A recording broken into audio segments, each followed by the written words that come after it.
Hello दोस्तों, स्वागत है आप सभी लोगों को आपके अपने इस यूट्यूब चैनल पर। मैं नीतीश राजगुप्ता आप सभी लोगों को स्वागत करता हूं। दोस्तों, आज का यह वीडियो आपके लिए काफी ज्यादा इंपॉर्टेंट होने वाला है, क्योंकि आज के इस वीडियो में मैं खुद आपको साइंस बताऊंगा। जी हाँ दोस्त, मैं खुद आपको साइंस बताऊंगा, और वो भी एक अलग अंदाज में। हो सकता है कि इस अंदाज में आप लोग पहले पढ़े हैं कि नहीं पढ़े हैं, आप लोग कमेंट करके मुझे जरूर बताइएगा, ठीक है। और हाँ दोस्त, ऐसा नौबत इसलिए आया क्योंकि बहुत सारे भाइयों ने मुझे ऐसा कमेंट किया कि मैं मैथ और रीजनिंग में तो अच्छा स्कोर कर ले रहा हूं, लेकिन साइंस में मेरा स्कोर नहीं हो पा रहा। और बिना साइंस के आप रेलवे के एग्जाम को चाहेंगे क्रैक कर लें तो ऐसा कभी हो नहीं सकता मेरे भाई, क्योंकि रेलवे के कोई भी एग्जाम हो, चाहे वो आरआरबी ग्रुप डी का एग्जाम हो जो भी हाल फिलहाल में होने वाला है, और आप लोग पूरे तरीके से उस पर टूट भी गए होंगे, ठीक है। इसमें 25 क्वेश्चन केवल आपका साइंस से पूछने वाला है, जो कि मेरिट में काफी ज्यादा इंपॉर्टेंट रोल यह निभाएगा, ठीक है। यानी कि साइंस का सेक्शन यदि आपका मजबूत है तो ही आपका मेरिट बन सकता है। ऊपर से टेक्नीशियन का देख रहे हैं, इसमें 40 क्वेश्चन क्या है, केवल साइंस से ही है। या असिस्टेंट लोग का पायलट में भी क्या है, केवल साइंस से क्या है, भरा पड़ा हुआ है।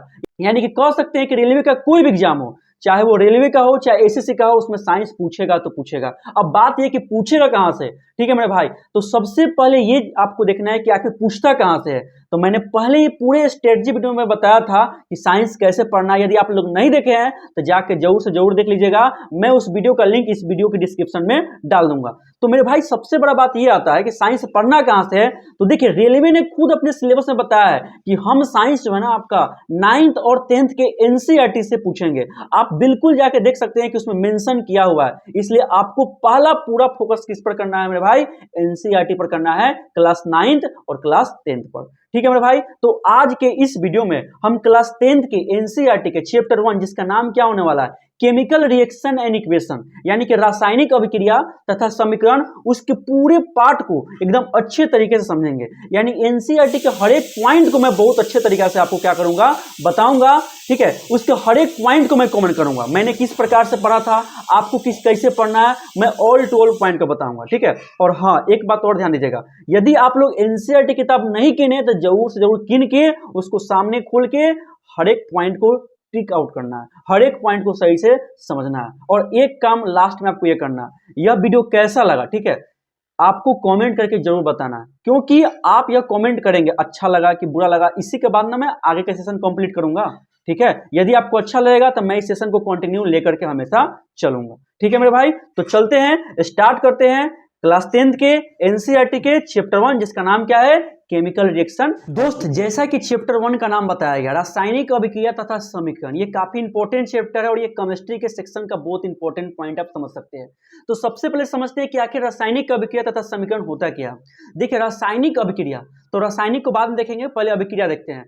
तो अभिक्रिया क्या होता है, जब भी कोई दो चीज होता है ना आपस में क्रिया करके एक नया चीज का निर्माण करता है, वही क्या है, आपका अभिक्रिया। जैसे कि आप और गवर्नमेंट एग्जाम दो चीज है, जब दोनों चीज आपस में क्रिया करेंगे एग्जाम की सहायता से, ठीक है, तो हो सकता है कि आप सक्सेस हो जाए और हो सकता है कि आप फेलियर हो जाए, हो सकता है ना। तो ये क्या हुआ, आप और गवर्नमेंट एग्जाम ने क्रिया किया और क्रिया के परिणाम स्वरूप क्या हुआ, सक्सेस या फेलियर निकला, ठीक है।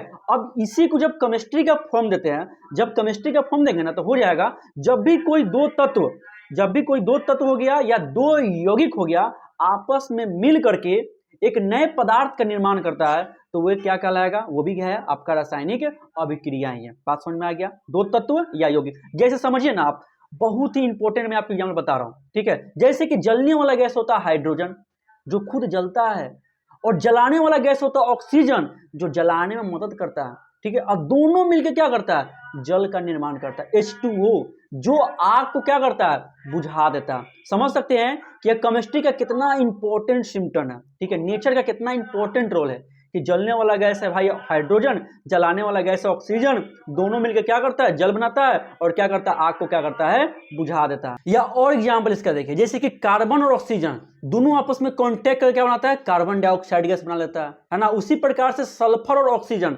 दोनों क्रिया करके क्या करता है, तो सल्फर डाइऑक्साइड बना लेता है। उसी प्रकार से CaO, जिसे कली चूना कहते हैं, क्या कहते हैं, कली चूना, और क्या हो गया आपका कार्बन डाइऑक्साइड गैस CO2, आपस में दोनों मिलकर क्या करता है, CaCO3 बनाता है, यानी कि चूना पत्थर कैल्शियम कार्बोनेट का निर्माण करता है। ये सब दोस्त क्या है, रासायनिक अभिक्रिया का काफी इंपॉर्टेंट एग्जांपल है। अब चलते हैं आपके एनसीईआरटी में। एनसीईआरटी एनसीईआरटी में रासायनिक अभिक्रिया कुछ इंपॉर्टेंट एग्जांपल दिया जो आपको दिमाग में रखना ही है।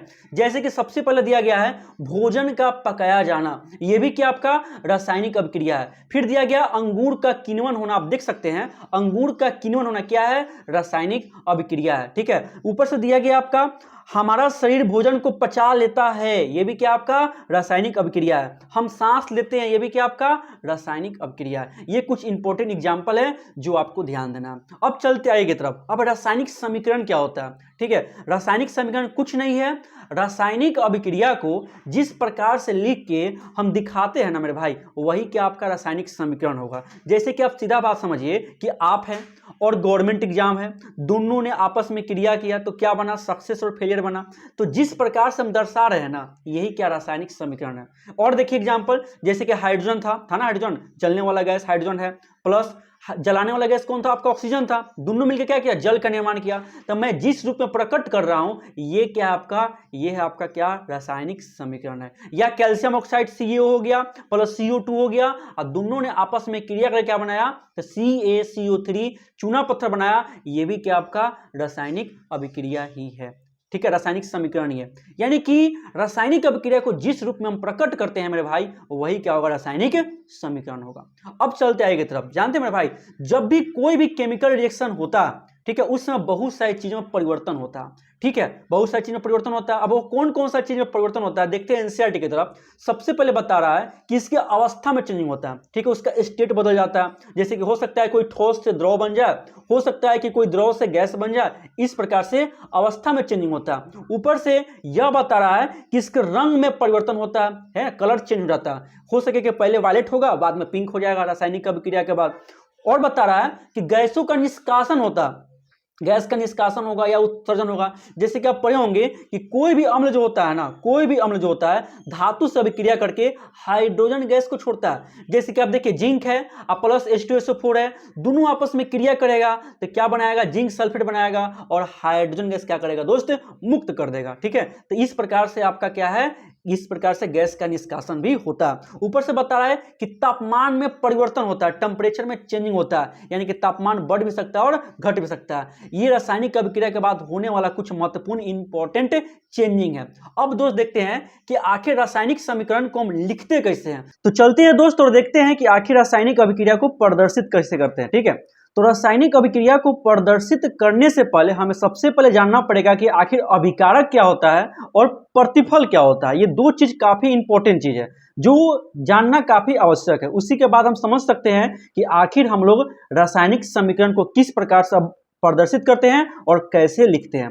देखिए, तो सबसे पहले आपको दिखाई दे रहा होगा कि अभिकारक क्या होता है। देखिए, तो कोई भी चीज जो होता है ना, रासायनिक अभिक्रिया में जो चीज पार्टिसिपेट करता है, जो चीज भाग लेता है, वह क्या होता है, अभिकारक होता है। ठीक है, और रासायनिक अभिक्रिया के बाद जो नया चीज बनता है ना, जो भी नया पदार्थ बनता है, वह क्या होता है, प्रतिफल होता है। ठीक है, जैसे कि आप देख सकते हैं, मैंने बताया था कि जैसे कि आप और गवर्नमेंट जॉब दोनों मिलेंगे, दोनों पार्टिसिपेट करेंगे, तो उसके बाद क्या निकलेगा, या तो सक्सेस निकलेगा या फेलियर निकलेगा। ठीक है, तो यहां पे आप और गवर्नमेंट जॉब क्या है, ये दोनों आपका हो जाएगा अभिकारक हो जाएगा। ठीक है, और जो भी नया प्रतिफल के तौर पर क्या हो जाएगा, आपका सक्सेस हो जाएगा या फेलियर हो जाएगा। बात समझ में आ गया होगा। अभिकारक क्या होता है, जो रासायनिक अभिक्रिया में भाग लेता है, और प्रतिफल क्या होता है, जो रासायनिक अभिक्रिया के फलस्वरूप बनता है। ठीक है, अब फिर अपने टॉपिक पर आते हैं कि आखिर रासायनिक समीकरण को या रासायनिक अभिक्रिया को कैसे प्रदर्शित करते हैं। देखिए, तो आपकी स्क्रीन पर दिखाई दे रहा होगा। ठीक है, रासायनिक अभिक्रिया को लिखने के लिए आपको कुछ इंपॉर्टेंट पॉइंट को देखना पड़ेगा। इससे स्टेटमेंट वाला क्वेश्चन बन सकता है। जैसे कि हमेशा अभिकारक को तीर चिन्ह के हमेशा बाएं तरफ लिखते हैं। कहां लिखते हैं, हमेशा बाएं तरफ, यानी कि लेफ्ट साइड लिखते हैं अभिकारक को। और प्रतिफल को हमेशा तीर चिन्ह के दाएं तरफ लिखते हैं, यानी कि राइट साइड लिखते हैं। ठीक है, उसके बाद आपको लिखा गया है कि अभिकारक एवं प्रतिफल हमेशा संतुलित अवस्था में रहना चाहिए। देखिए दोस्त, ये काफी इंपॉर्टेंट चीज है जिसके बारे में मैं आगे बात करूंगा। कोई भी रासायनिक अभिक्रिया ना हमेशा संतुलित होना ही चाहिए। ये काफी इंपॉर्टेंट पॉइंट है। यदि संतुलित नहीं है तो आपको करना पड़ेगा। ठीक है, क्योंकि द्रव्यमान संरक्षण के सिद्धांत का नियम का पालन करना काफी जरूरी है, जिसको लेवोजियर ने दिया था। इसी के नियम को पालन करने के लिए हमेशा किसी भी रासायनिक अभिक्रिया को संतुलित करते हैं। जो मैं बात बताऊंगा उसको नोट डाउन में कर लीजिएगा, क्योंकि ये सब एनसीईआरटी में आपको नहीं मिलेगा। ठीक है, इसके बाद क्या बोला गया, इसके बाद बताया गया है कि कोई भी भौतिक अवस्था होता है ना, उसकी जानकारी नहीं मिल पाता, ठीक है, कि वो ठोस है कि द्रव है कि गैस है, किसी की जानकारी नहीं मिल पाता है ना। तब क्या होता है, हम लोग भौतिक अवस्था को जो होते हैं ना, उसको लिख देते हैं कि वो ठोस है कि द्रव है कि गैस है। जैसे कि आप देख सकते हैं एग्जांपल के तौर पर, जैसे कि 3Fe, ये क्या आपका सॉलिड है, देखिए छोटा लिखा गया क्वेश्चन में, तो एस का मतलब क्या होता है, सॉलिड होता है, प्लस 4H2O, देख रहे हैं ना नीचे शॉर्ट में लिखा गया होगा जी से क्या होता है, गैस होता है, यानी कि जो है ना आपका 4H2O, ये गैस की अवस्था में है। अब समझ है ना, जल गैस की अवस्था में रहता है, क्योंकि तापमान को घटा के बढ़ा के हम किसी भी अवस्था को चेंजिंग कर सकते हैं, ठीक है। तो कहने का मतलब है कि 4H2O क्या है, गैस है।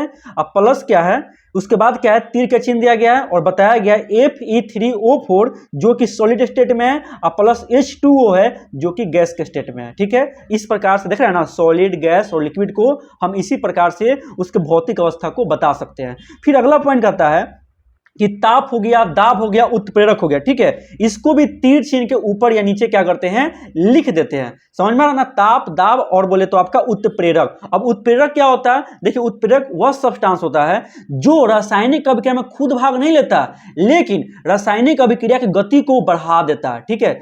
समझ में आ रहा है कि नहीं आ रहा। जैसे कि मैंने कल बताया था कि कौरवों और पांडवों के बीच लड़ाई हुआ था, तो वहां पे कृष्ण भगवान क्या कर रहे थे, पांडवों को एक दिशा प्रदान कर रहे थे, ठीक है। तो यहाँ कृष्ण भगवान क्या कर रहे हैं, उत्प्रेरक का काम कर रहे हैं, और पांडव तो अपना वो काम कर रहा है, लेकिन कैटलिस्ट का काम कौन कर रहे हैं, कृष्ण भगवान कर रहे हैं, जो उसको डायरेक्शन दे रहे हैं और उसको जीत की ओर क्या कर रहे हैं, अग्रसर कर रहे हैं, ठीक है। चलिए देखते हैं कि आखिर इसका एग्जाम्पल क्या कहता है। आपके एनसीईआरटी में बताया गया है इसका एक एग्जाम्पल। देखिए ये आपका एग्जाम्पल कहता है कि यदि कार्बन मोनोऑक्साइड है ना, CO, जो कि गैस के स्टेट में है, प्लस 2H2 है ना, हाइड्रोजन गैस है, इसको जब 340 एटीएम यानी कि 340 एटीएम का प्रेशर देते हैं, तो यह क्या होता है, मिथेनॉल में बदल जाता है, CH3OH बदल जाता है, जो कि क्या है, जो कि लिक्विड फॉर्म में है। देखिए सीधा सा बात है कि कार्बन मोनोऑक्साइड जब भी क्या करेगा, वो हाइड्रोजन के साथ रिएक्ट करेगा, ठीक है, तो वो मिथेनॉल बनाएगा। ये आपको रिएक्शन याद रखना, जितना मैं रिएक्शन बताऊंगा ना, उसको लिख के बार बार रिवीजन करना है, क्योंकि डायरेक्ट यहां से क्वेश्चन पूछ सकता है। और हाँ, 340 एटीएम को भी ध्यान देना है। इसके बाद क्या कहता है, अगला आपका एग्जाम्पल है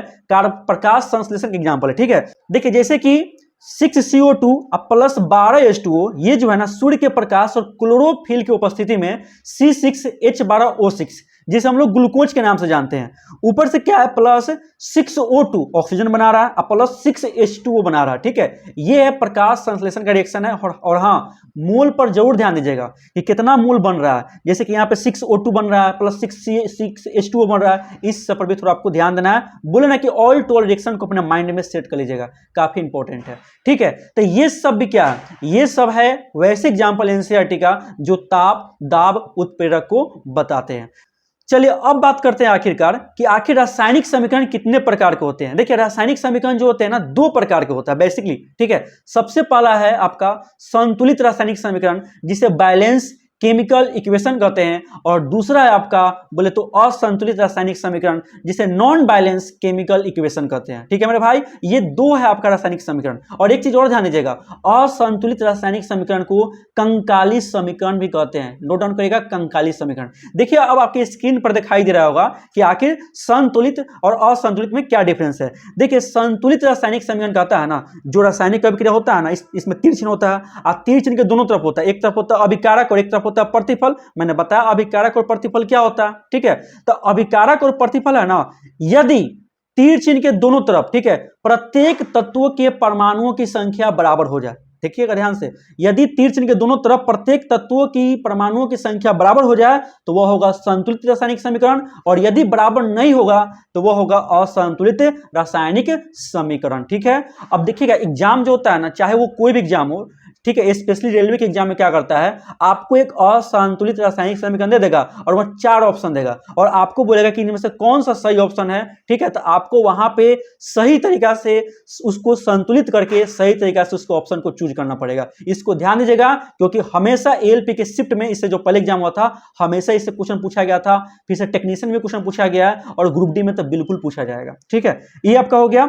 अब देखिएगा इसका एक एग्जाम्पल लिखा गया, ठीक है। जैसे संतुलित रासायनिक समीकरण का एग्जाम्पल क्या है, 2H2 प्लस O2 मिलकर क्या करता है, जल बनाता है। मैंने पहले बताया था कि जलने वाला गैस होता है हाइड्रोजन, जलाने वाला गैस होता है ऑक्सीजन, और दोनों मिलकर क्या करता है, जल का निर्माण करता है। ऊपर से क्या कहा गया है कि हाइड्रोजन और क्लोरीन, ठीक है, हाइड्रोजन और क्लोरीन मिलकर क्या करता है, 2HCl का निर्माण करता है, यानी कि हाइड्रोजन क्लोराइड का निर्माण करता है। ठीक है, अब देखते हैं असंतुलित रासायनिक समीकरण की तरफ चलते हैं। तो मैंने बताया कि इसमें क्या होगा, तीर चिन्ह के दोनों तरफ प्रत्येक तत्व के परमाणु की संख्या क्या होती है मेरे दोस्त, बराबर नहीं होती है। ऊपर से क्या है, इसे कंकाली समीकरण कहते हैं, इसलिए मैंने मेंशन कर दिया है। ऊपर से क्या है कि zinc plus H2SO4 equal to क्या होगा, जिंक सल्फेट होगा और प्लस H2 बनेगा। ये देखिए, ये बैलेंस केमिकल इक्वेशन है, यानी कि ये संतुलित है। लेकिन मैंने इसलिए लिखा है क्योंकि ये एनसीईआरटी का एग्जांपल, आप किताब खोल के देखिएगा, और एनसीईआरटी का हर एक एग्जांपल अपने आप में महा इंपॉर्टेंट है, आपको वो पढ़ना ही पड़ेगा, दिमाग में बैठे रहना चाहिए। ठीक है, क्योंकि इससे डायरेक्ट क्वेश्चन पूछेगा। ठीक है, ये हो गया। एक और एग्जांपल है जो कि दिया गया है, ये तो एग्जांपल मेरे सीट में पूछा गया था। ठीक है, एएलपी के क्या बोलता है, 3Fe प्लस 4H2O, ठीक है, 4H2O इक्वल टू क्या होगा, Fe3O4, जिसे मैग्नेटाइट कहते हैं, और प्लस क्या होता है, 4H2 होता है, जो कि गैस के स्टेज में। देखिए, मेरे सीट में पूछा गया था कि जब लाल तप्त लोहा जो होता है ना, वह कितने मॉलिक्यूल जल के साथ रिएक्ट करेगा तो Fe3O4 और हाइड्रोजन गैस बनाएगा, ये पूछा गया था। तो यहाँ कितना मॉलिक्यूल है, 4 मॉलिक्यूल है। तो ये आपको पूरा बैलेंस करके आपको बनाना पड़ेगा, लेकिन मैं कहूंगा कि पूरे मोल को आप अच्छे से याद ही कर जाइएगा, एग्जाम में आपको निकालने के लिए टाइम नहीं रहेगा, क्योंकि टाइम बहुत ही कम रहता है। चलते आगे, देखते हैं कि अगला पॉइंट क्या कहता है। देखिए दोस्तों, अब आपको देखना है कि आखिर अलग अलग प्रकार के रासायनिक अभिक्रिया होती है। ठीक है, अलग अलग टाइप्स का होता है, जैसे कि आप लोग पढ़े होंगे संयोजन अभिक्रिया क्या होता है, वियोजन अभिक्रिया क्या होता है ना, उभय विस्थापन अभिक्रिया क्या होता है, उसके विषय में देखने वाले हैं। देखिए, ये काफी इंपॉर्टेंट टॉपिक और यहाँ से क्वेश्चन हमेशा पूछते आया है और आगे भी पूछेगा। ठीक है, ये मैं पूरा एनसीईआरटी पैटर्न को बता रहा हूं, जो कि काफी इंपॉर्टेंट है। जैसे कि देखिए, पहले है संयोजन अभिक्रिया। संयोजन अभिक्रिया को बोलते हैं कॉम्बिनेशन रिएक्शन। अब देखिए, इसके नाम में इसका आंसर छुपा है। संयोजन का मतलब क्या होता है, संयोजन मतलब कि जुड़ना है ना, कॉम्बिनेशन करना, कंबाइन करना, यानी कि दो चीज मिलके एक बन जाना, यानी कि एक पार्ट और एक पार्ट मिलकर क्या हो गया, एक पार्ट बन गया। समझ में आ रहा है कि नहीं आ रहा, यानी कि दो चीज के मिलने से एक चीज का निर्माण होता है। जैसे कि यहां लिखा गया है, दो छोटे पदार्थ मिलकर एक बड़ा पदार्थ का निर्माण करेगा। तो जाहिर सी बात है, 10 प्लस 10 मिलेगा तो 20 से बनेगा। ठीक है, तो 10 और 10 क्या, छोटा पदार्थ है, अब बना क्या 20, तो 20 क्या होगा, बड़ा पदार्थ होगा। उसी प्रकार से आपके एग्जांपल बताया गया है कि A plus B equal to क्या लिखा गया, ए बी लिखा गया है, और A प्लस बी प्लस सी तीनों मिलकर क्या हो गया, ABC हो गया। ठीक है, संयोजन अभिक्रिया में एक चीज ध्यान दीजिएगा, क्या कि हमेशा इसमें बहुत सारा पदार्थ मिलकर हमेशा एक के पदार्थ बनेगा, यानी कि आपको प्रतिफल के तौर पर केवल एक पदार्थ रहेगा। तो समझ जाइएगा कि संयोजन अभिक्रिया, मैं बहुत इंपॉर्टेंट पॉइंट बता रहा हूं। ठीक है, संयोजन अभिक्रिया में बस ये ध्यान दीजिएगा कि प्रतिफल हमेशा अकेले रहेगा। ठीक है, और अभिकारक में क्या होगा, 2 भी रह सकता है, 3 भी रह सकता है, 4 भी रह सकता है, और प्रतिफल हमेशा अकेले रहेगा। देखिए, इसके नीचे कुछ एग्जांपल बताया गया, काफी इंपॉर्टेंट एग्जांपल है। सबसे पहले क्या है कि C प्लस O2 है ना, C यानी कि कार्बन प्लस ऑक्सीजन मिलकर क्या करता है, कार्बन डाइऑक्साइड गैस बनाता है। फिर सल्फर प्लस ऑक्सीजन मिलकर क्या करता है, सल्फर डाइऑक्साइड का निर्माण करता है। फिर क्या होता है, कैल्शियम ऑक्साइड जिसे कली चूना कहते हैं, प्लस कार्बन डाइऑक्साइड मिलकर क्या करता है, CaCO3 का निर्माण करता है, जिसे चूना पत्थर कहते हैं। चलिए, उम्मीद करते हैं कि आपको पूरा फॉर्मूला याद होगा। ठीक है, क्योंकि केमिस्ट्री का जान है फॉर्मूला और एलिमेंट का नाम, यदि नहीं याद किए भाई तो याद करना ही पड़ेगा, क्योंकि इसके बिना आपका गाड़ी नहीं दौड़ सकता।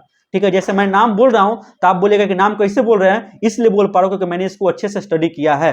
ठीक है, और यदि आप भी स्टडी किए होंगे तो समझ में आ ही रहा होगा। ठीक है, ये हो गया। ऊपर से क्या है, CaO कैल्शियम ऑक्साइड जिसे कली चूना कहते हैं, और प्लस जल, यानी कि कली चूना जो होता है ना, जल के साथ अभिक्रिया करेगा तो CaOH का होल ट्वाइस यानी कि कैल्शियम हाइड्रोक्साइड का निर्माण करेगा, जिसे क्या कहते हैं, बूझा हुआ चूना भी कहते हैं। ठीक है, ये भी क्या है, संयोजन अभिक्रिया। ऊपर से क्या, 2H2 प्लस O2 क्या करेगा, मिलकर जल का निर्माण करेगा। देख रहे हैं ना, इसमें अभिकारक हमेशा 2 है, अब प्रतिफल हमेशा अकेले है। तो वही मैंने पहले बताया कि इसमें प्रतिफल हमेशा अकेले रहेगा, तो समझिएगा कि वह क्या है, संयोजन अभिक्रिया है। चलिए आगे, देखिए अब है आपका अगला रिएक्शन। देखिए दोस्तों, अब है आपका अगला रिएक्शन। अगला रिएक्शन क्या कहता है, ऊष्माक्षेपी अभिक्रिया। देखिए, ऊष्माक्षेपी अभिक्रिया क्या होता है, ऊष्माक्षेपी का मतलब क्या होता है, ऊष्मा का त्याग करना, ऊष्मा का त्याग करना। समझ में आ रहा है ना, जैसे कि आप सपोज करिएगा, आप लकड़ी को जलाते हैं, तो लकड़ी को जलाते हैं तो आपको ऊष्मा मिलता है कि नहीं मिलता, मिलता है ना उष्मा, तो वो क्या आपका ऊष्माक्षेपी अभिक्रिया है। क्यों, क्योंकि आप जो काम कर रहे हैं और उससे यदि आपको उष्मा की प्राप्ति हो रही है तो वो क्या आपका ऊष्माक्षेपी अभिक्रिया आएगा। सिंपल सा बात यह है कि ऊष्माक्षेपी अभिक्रिया में ऊष्मा का त्याग होता है। अधिकांश संयोजन अभिक्रिया जो होता है ना ऊष्माक्षेपी अभिक्रिया होती है, ये भी बात ध्यान दीजिएगा। अधिकांश कॉम्बिनेशन रिएक्शन क्या होता है, वह ऊष्माक्षेपी अभिक्रिया होता है। ठीक है, अब चलते कुछ इंपॉर्टेंट इसका एग्जांपल देखते हैं जो कि एनसीईआरटी का। ठीक है, सबसे पहले क्या कहता है कि मीथेन है ना CH4, ठीक है, यह एक कार्बनिक यौगिक है। मीथेन जो होता है ना, यह ऑक्सीजन के साथ जब रिएक्ट करता है तो यह क्या बनाता है, कार्बन डाइऑक्साइड गैस बनाता है, प्लस क्या बनाता है, जल बनाता है, और जल के बाद क्या बनाता है, ऊर्जा मुक्त करता है। ठीक है, ये बात ध्यान दीजिएगा।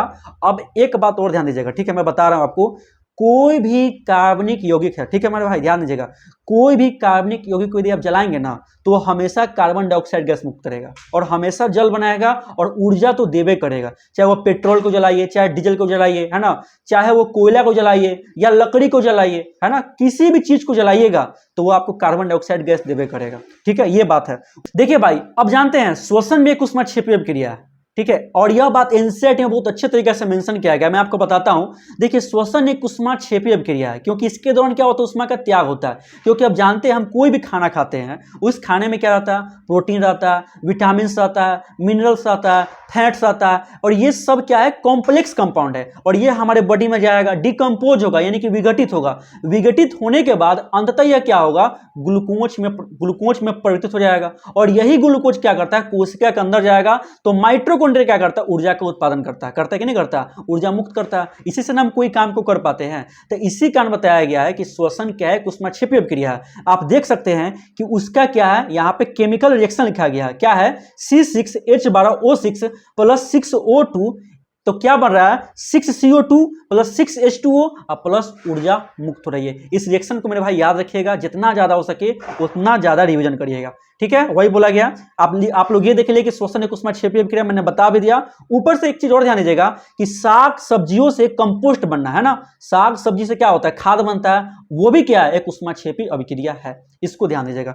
चलिए दोस्त, अब देखते हैं अगला रिएक्शन क्या है, वियोजन या अपघटन अभिक्रिया। ठीक है, वियोजन या अपघटन अभिक्रिया। अब देखिए ये क्या है, इसके नाम में इसका आंसर छुपा है। ठीक है, इसको बोलते हैं डिकम्पोजिशन रिएक्शन, डिकम्पोज होना यानी कि टूट जाना।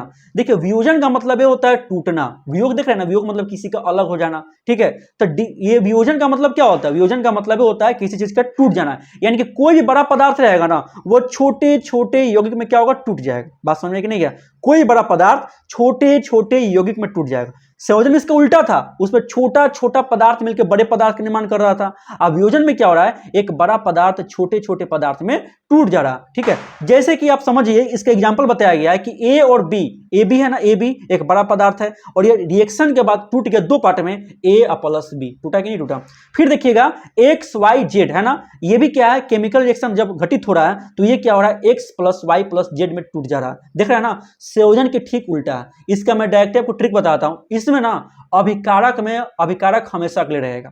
अभिकारक क्या होगा, हमेशा अकेले रहेगा। देखिए, तीर चिन्ह के जो बाई तरफ अभिकारक होता है ना, देखिए अकेले की नहीं, अकेले है, ए बी अकेले ही है, एक्स वाई जेड अकेले ही है ना। अब प्रतिफल हमेशा एक से ज्यादा रहेगा, दो भी रह सकता है, तीन भी रह सकता है, चार भी रह सकता है, केवल अकेले नहीं रहेगा। बस ये याद रखिएगा, ये है वियोजन अभिक्रिया। देखिए, अब ना इसका कुछ इंपॉर्टेंट एग्जाम्पल बताया गया। पहले एग्जाम्पल क्या है, 2FeSO4 है ना, फेरस सल्फेट है। जब इसको हीट देते हैं तो ये क्या हो रहा है, Fe2O3 plus SO2 plus SO3 में टूट जा रहा है। यानी कि जब फेरस सल्फेट को हीट दे रहे हैं, ताप दे रहे हैं, तो यह हेमेटाइट Fe2O3 सल्फर डाइऑक्साइड और सल्फर ट्राइऑक्साइड में क्या हो जा रहा है, टूट जा रहा है। ऊपर से कैल्शियम कार्बोनेट है ना, चूना पत्थर अकेले है, इसको भी जब तापमान देते हैं तो ये क्या हो रहा है, कैल्शियम ऑक्साइड यानी कि CO प्लस CO2 में क्या हो जा रहा है, टूट जा रहा है। अगला है आपका लेड नाइट्रेट 2PbNO3। जब इसको हीट दे रहे हैं, तापमान दे रहे हैं, तो यह क्या हो रहा है, 2PbO लेड ऑक्साइड प्लस 4 बड़ा नाइट्रोजन डाइऑक्साइड। कितना है, 4 गो, याद रखिएगा,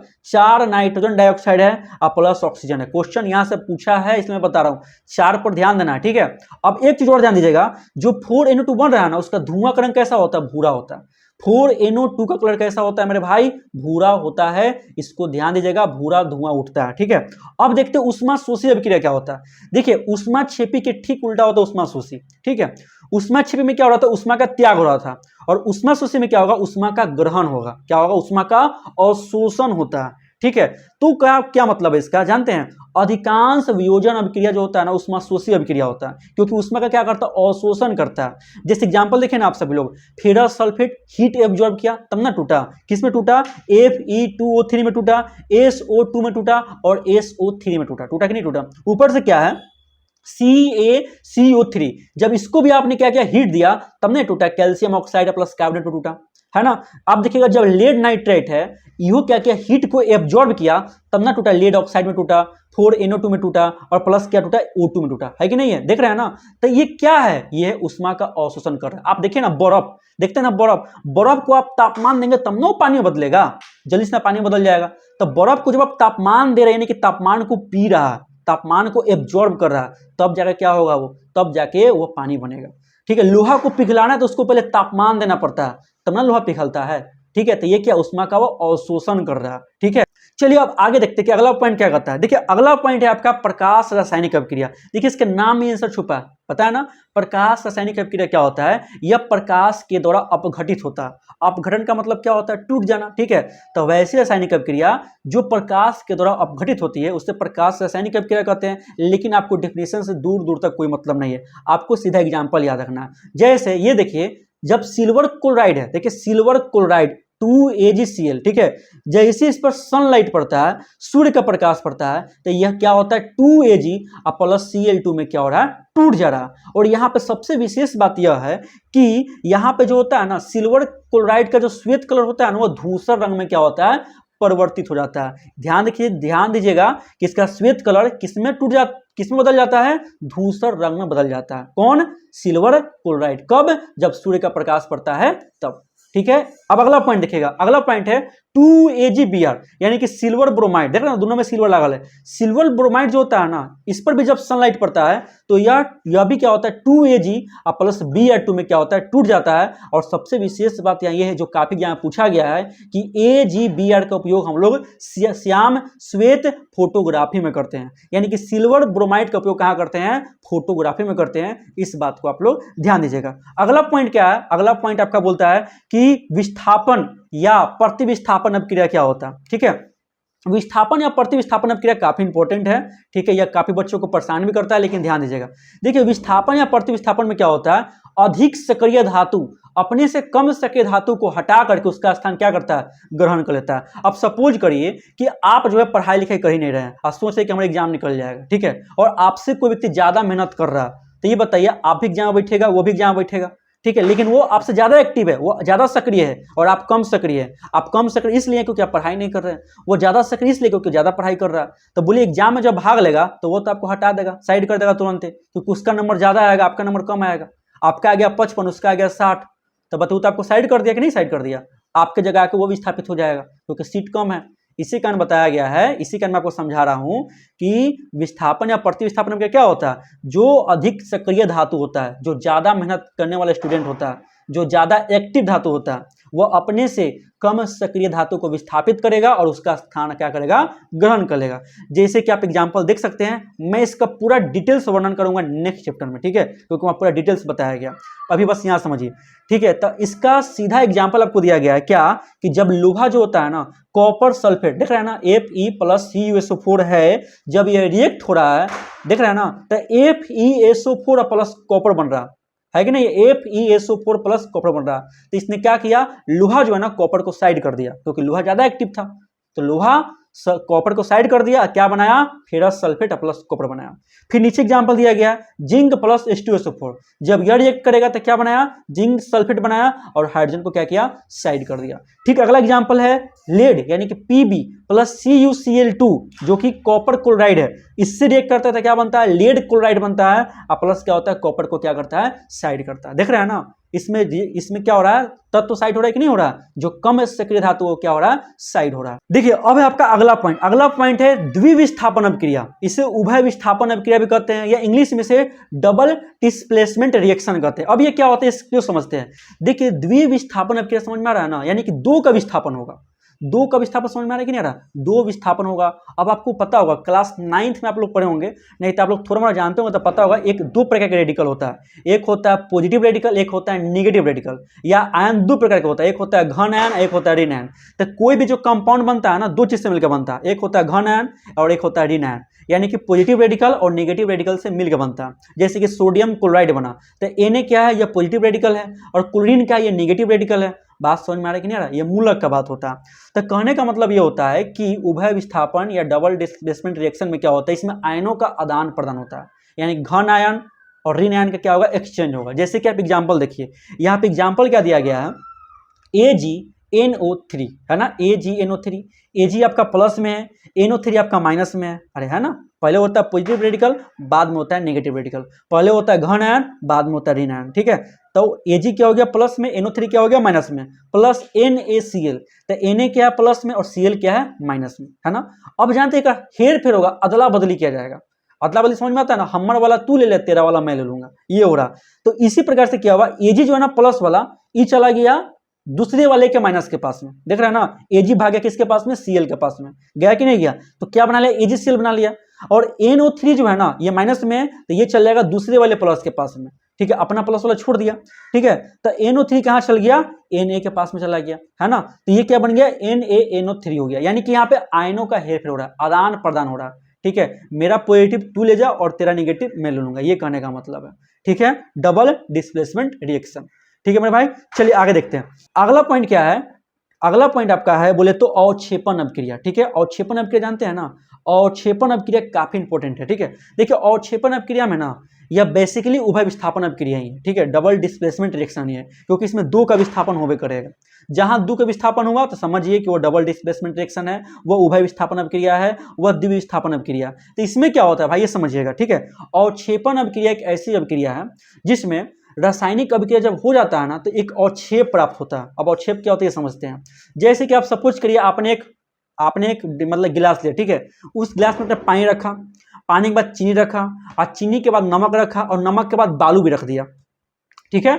अब इसको चलाइए, जब इसको चलाएंगे तो क्या देखिएगा कि चीनी घुल जाएगा, नमक घुल जाएगा, लेकिन बालू क्या होगा, नीचे आकर बैठ जाएगा, है ना, नीचे आकर बैठ जाएगा। तो जो बालू का जो पार्ट नीचे आकर बैठ गया ना, ठीक है, नीचे आकर बैठ गया, तो वो अवक्षेप हो गया, क्या हो गया, अवक्षेप हो गया, ठीक है। ये सॉलिड पार्ट था जो नीचे आकर बैठ गया, ठीक है, पूरा रिएक्शन हुआ लेकिन बालू के नीचे बैठ गया, तो ये क्या आपका अवक्षेप प्राप्त हुआ। तो सेम कंडीशन यहाँ भी लागू होता है, ठीक है। जब भी कोई चीज को मिलाएंगे तो जो सॉलिड पार्ट होगा, कुछ ना कुछ सॉलिड हो सकता है कि बन जाए, तो वो क्या होगा, जाके उसके निचले स्तर में क्या हो जाएगा, बैठ जाएगा। जैसे कि इसका एग्जाम्पल देखिए, सोडियम सल्फेट के एक्वस सोल्यूशन Na2SO4, AQ का मतलब क्या होता है, एक्वस सोल्यूशन होता है, प्लस BaCl2 बेरियम क्लोराइड का एक्वस सोल्यूशन हमने लिया, और इन दोनों को रिएक्शन करवाया, तो रिएक्शन करवाने के बाद क्या बनता है, बेरियम सल्फेट बनता है, ठीक है। देखिए बेरियम सल्फेट क्या है, सॉलिड अवस्था में, किस अवस्था में, सॉलिड अवस्था में, इसलिए क्या हो गया, नीचे की तरफ बैठ गया, यानी कि इसका अवक्षेप प्राप्त हो गया। अब प्लस क्या बन गया, 2NaCl बना, जो कि एक्वस सोल्यूशन है, क्या है,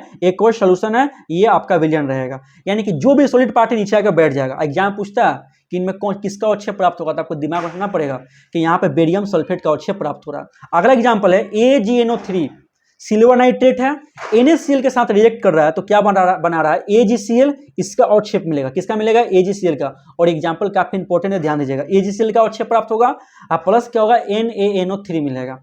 फिर अगला एग्जाम्पल आपका है BaCl2, ठीक है, जिसे बेरियम क्लोराइड कहते हैं। जब यह अमोनियम सल्फेट के साथ रिएक्ट करता है तो बेरियम सल्फेट यानी कि BaSO4 का अवक्षेप प्राप्त होता है, और प्लस क्या बनता है, अमोनियम क्लोराइड बनता है, ठीक है। ये कुछ एग्जाम्पल है जो आपके एनसीईआरटी में नहीं मिलेगा, मैंने चूज किया है क्योंकि एग्जाम के पॉइंट से काफी इंपॉर्टेंट है, ठीक है।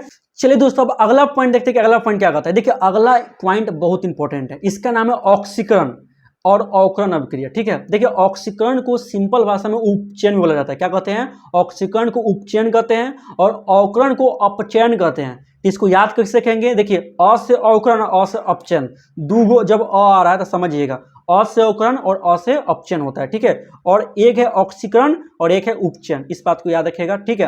पहले तो ये समझते हैं कि जब भी ऑक्सीकरण और अवकरण की प्रक्रिया साथ होती है तो इसे कहते हैं रेडॉक्स रिएक्शन, क्या कहते हैं, रेडॉक्स अभिक्रिया कहते हैं। कब, जब ऑक्सीकरण और अवकरण की अभिक्रिया साथ होती है। और ये जानते हैं ये हमेशा तौर पर साथ ही होता है, ठीक है। ऑक्सीकरण और अवकरण जो होता है ना, अधिकांश केस में क्या होता है, साथे होता है। इसे क्या बोलते हैं? रिडॉक्स रिएक्शन कहते हैं। अब दोस्त देखते हैं कि आखिर ऑक्सीकरण अभिक्रिया क्या होता है। देखिए ऑक्सीकरण का मतलब होता है ऑक्सीजन का संयोग करना। क्या करना? ऑक्सीजन का संयोग करना, यानी कि ऑक्सीजन के साथ जुड़ जाना।